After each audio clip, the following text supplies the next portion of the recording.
Hello everyone, I'm Azin Zahedi. Last week I posted the second video in the Ableton tutorial series on my channel. I recorded this video in a room at a relative's house because there was a party there that night. It was very noisy and crowded, and I had the help of my husband Arash Zahedi, who was all about me and had closed the door so that no one could enter so that I could record my video. Thank you, Arash, for always being supportive.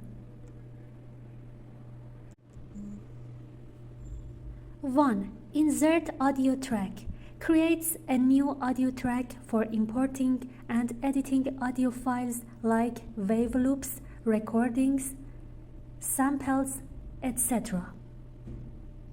2. Insert MIDI track. Creates a new MIDI track to input or draw MIDI notes and use virtual instruments like VST synths.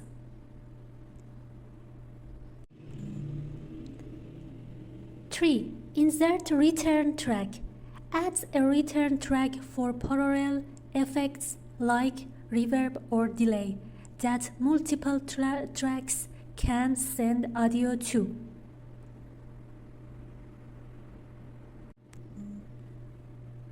4. Insert take lane.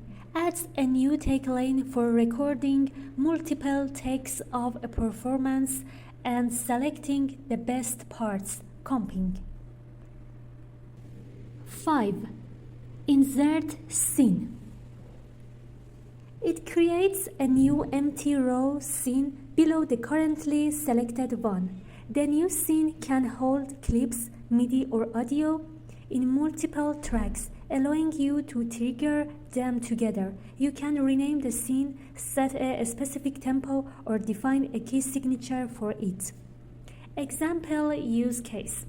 Let's say scene 1 contains your intro. You can use insert scene to create a new row for your verse or chorus and build your song section by section. Scenes are especially useful for live performances and structuring song efficiently. 6. Capture and insert scene.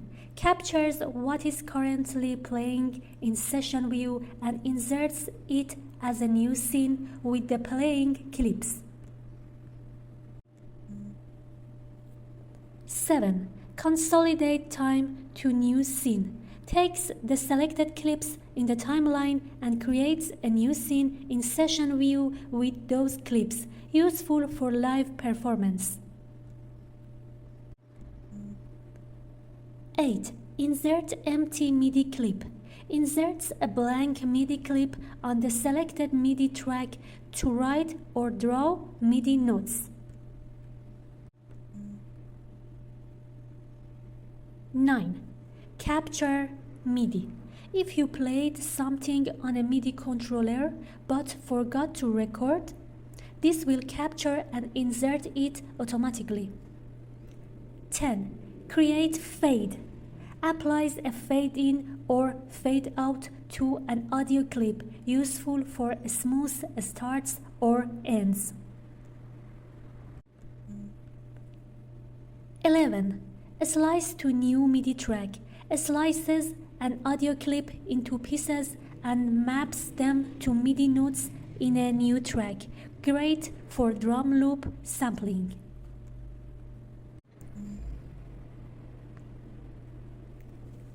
12. Convert harmony to new MIDI track. Analyzes chords and harmonic content in an audio clip and converts them to MIDI notes. 13. Convert melody to new MIDI track.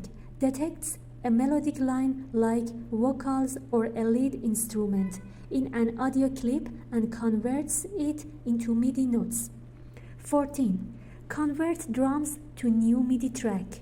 Analyzes drum sounds, kick, snare, hi-hats in an audio file and converts them into MIDI hits.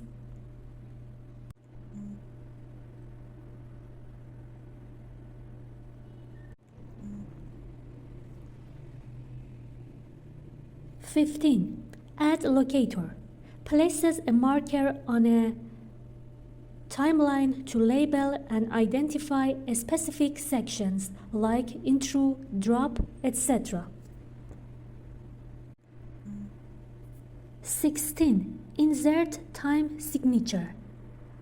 Changes or inserts a time signature like from 4/4 to 3/4 at a specific point in the timeline.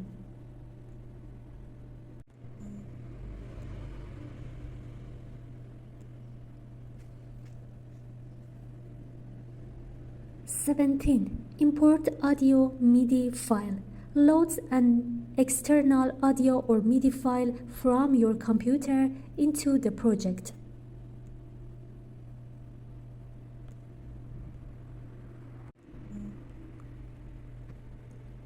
We talked about audio track, MIDI track, and return track, but we want to talk about master track. You should know that a return track does not include the master track, but they are connected in the signal flow. Difference. Return track, these are used for parallel processing, such as adding reverb or delay. You can send signal from multiple audio or MIDI tracks to a return track that has an effect on it. But about master track, this is the final track where all audio outputs, including from audio tracks, MIDI tracks, and return tracks, are summed together and sent to your speakers or exported audio file. Does a return track include master track? No, but the output of return tracks goes to master track. That means any audio processed in a return track, e.g. reverb, will eventually pass through the master track. However, the master track is not itself a return track. You can send signals to it like you do with return tracks, and it doesn't work as a parallel effect channel. In short, return track is for parallel effects, master track is the final output pass.